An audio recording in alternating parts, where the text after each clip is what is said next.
More and more people today feel like strangers in their own homes. Even expensive renovations don't save them from this alienation. So, why did this happen? The truth is, there is only one massive mistake that destroys the very idea of your dream home. In this video, I'll show you what it is, and more importantly, how to avoid it, so you can finally create a home that feels like you. A home that supports you, inspires you, and doesn't drain your wallet with endless round purchases. I know this pain personally, because I've always loved bold, eclectic interiors full of colors, textures, and unexpected objects. But I was terrified of mixing them, afraid my home would turn into a chaotic mess. So I played it safe, neutral tones, trendy decor, pretty, but soulless. As a result, my home and I were living completely different lives. But here's what I didn't expect. The answer came to me through the life of a fashion legend, an Algerian-born designer whose home became not just a shelter, but the very source of his genius. Let's dive in. In 1980, Yves Saint Laurent bought a villa and a garden in Marrakesh. Built in Art Deco style, it was framed by graceful Moorish arcs, sparkling fontaines, and lush, overflowing gardens. But what was it really like? Imagine this.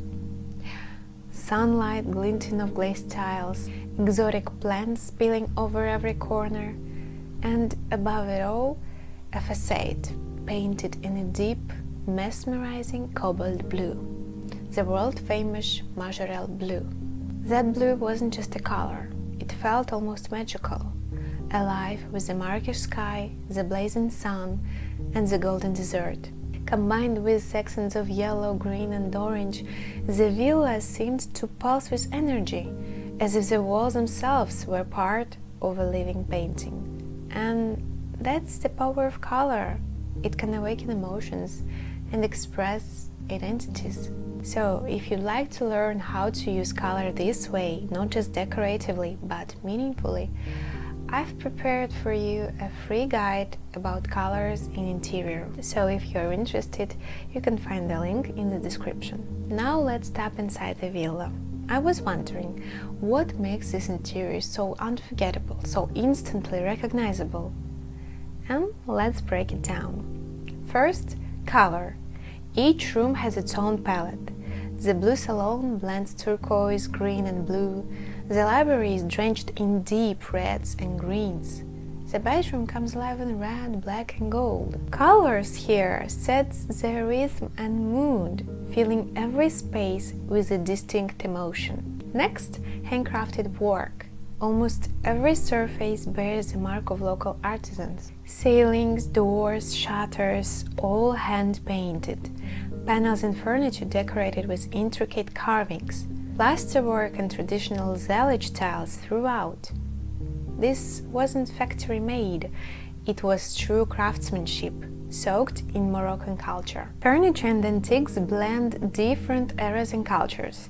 19th century armchair, Assyrian writing desk, French antique consoles, 17th century Isfahan rugs, all coexist beautifully. Even a console from the early 20th century, hand-painted by Majorelle, became part of the ensemble. Textiles here play a special role. Moroccan rugs cover the floors, kilims upholster chairs, and even Oriental rugs were repurposed as furniture coverings.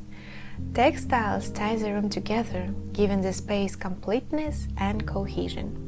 Ornamentation is everywhere, arabesques and patterns in tiles, painted walls, stained glass, window frames. This creates a rhythmic, uni-filled interior where details constantly echo each other. Finally, light and atmosphere.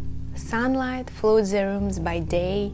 By night, crystal chandeliers, fireplaces, and candles transform the space.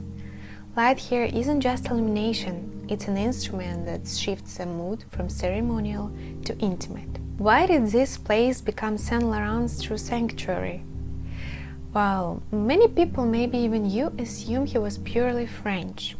But in reality, he was born in Algeria among desserts, spices, arabesques, and that unforgettable light. And these childhood memories stayed with him forever. Of course, when he first came to Morocco, he wasn't immediately impressed, but Marrakesh, the city of red sun, quickly captured his imagination and remained in his heart for the rest of his life. Here, Saint Laurent realized that his own color language had been shaped by these lands.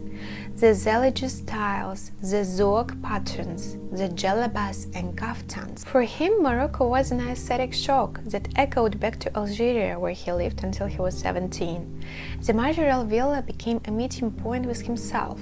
It wasn't just a house, it was a visual poem about his childhood, his roots, and the birth of his artistic voice. Every surface and detail echoed Saint Laurent's own story, blending Morocco's culture with his inner world. And that's where I want us to pause, because this villa is to me the perfect example of how true design is born. Every chair, every textile, every ornament wasn't just chosen. It was lived, felt, and infused with meaning. That's why this home gave Saint Laurent creative energy, why it inspired collections that forever changed fashion. It's obvious, I think, that he could never have lived in Scandinavian minimalism or a cold industrial loft. And this makes me wonder, what about us? What about the homes we live in today? Are they born from our own stories or just from trends we saw online? Today the internet is overflowing with trends and core aesthetics. Which core, cottagecore, Pinterest aesthetic, grand millennial? Yes, they look stunning on the screen. But try living in them and you'll feel it. They don't embrace you. They don't know your story. And here's why. Social media has trained us to think in images, in quick, shallow clips. And it's not entirely bad if we use it wisely. But too often the endless chase for aesthetics kills something deeply human, sincerity of feeling.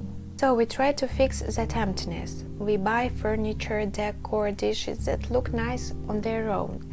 But instead of creating harmony, we only clutter our space and deepen the disconnect. Because here's the truth, most homes are not born from their owners. Yeah, I think you agree that the heart of any future home, its design, its decor, should be the person who lives there. It should be you. But modern designers rarely go deep into the client's story. And the result?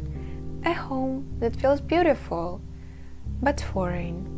Yes, such a space can be trendy. Yes, it can collect likes online. But will it become your second soul? Your quiet harbor? Will it embrace you when life gets hard? I like to compare it to relationships. In this world, there are millions of beautiful, stylish, fascinating people we can admire. But we recognize our soul only in one. Of course, I'm exaggerating, but you get the point. It's the same with the interiors. You may admire mid-century modern or wabi-sabi style, but if these aren't truly your spaces, if it's not rooted in your story, living in it will eventually feel disappointing. So, how do you make sure your space becomes a reflection of you? If you're planning a renovation or moving into a new space, don't start with Pinterest boards or endless trend lists. Start with your own story. Reflect on these questions. Where were you born? What atmosphere did you grow up in? What smells, colors, textures surrounded you? Which objects or rituals are etched into your memory? Which traits define your character most? And what features of your appearance make you stand out? These memories are the key to authenticity. Each of us has a story. That story shapes our taste, our sense of comfort, even our way of living. And no trendy palette or viral aesthetic will ever reflect you more than that. But here is the truth. Reflecting on these questions is the first step.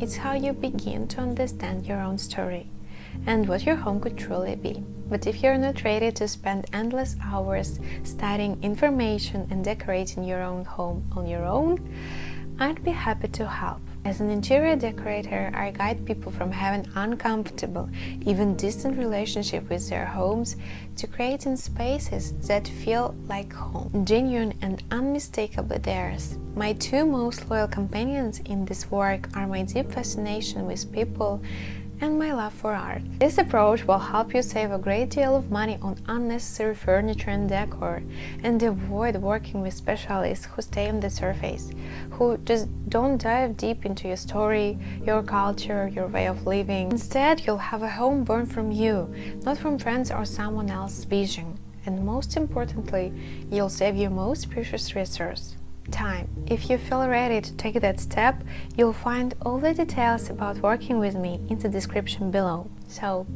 I hope you enjoyed watching this video. Thank you for watching, and I'll see you in the next video.